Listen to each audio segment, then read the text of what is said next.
శ్రీమతి ఇందిరాగాంధీ గారి 108వ జయంతి సందర్భంగా యాదాద్రి జిల్లా కేంద్రంలో పట్టణ కాంగ్రెస్ ఆధ్వర్యంలో జరుగుతున్నటువంటి ఈ కార్యక్రమానికి ఇచ్చేసినటువంటి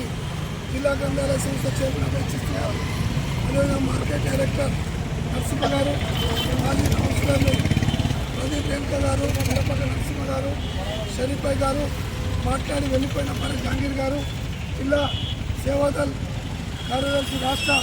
బాలరాజు గారు, డాక్టర్ ప్రకాష్ గారు, చిన్న గారు, మహిళా కాంగ్రెస్ అధ్యక్షురాలు శ్రీమతి స్వాతి గారు, అదేవిధంగా ఉపాధ్యక్షురాలు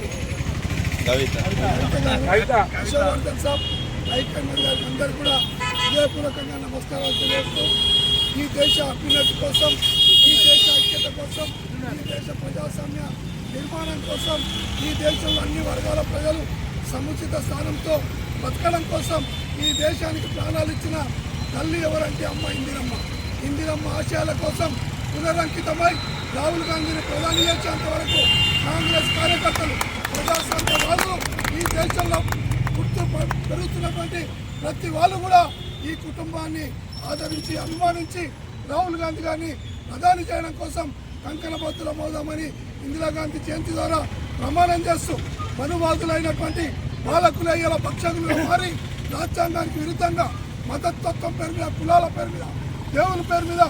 యువకులను విభజిస్తూ ఇలా రాజ్యాంగానికి విరుద్ధంగా పరిపాలన చేస్తున్న పాలకులను అంతమొందించడానికి ప్రజాస్వామ్యవాదులందరం ఏకం కావాలి. రాహుల్ గాంధీని ప్రధాని చేయాలి. ఈ దేశ ఐక్యతను చాటాలని తెలియజేస్తా ఉన్నాం.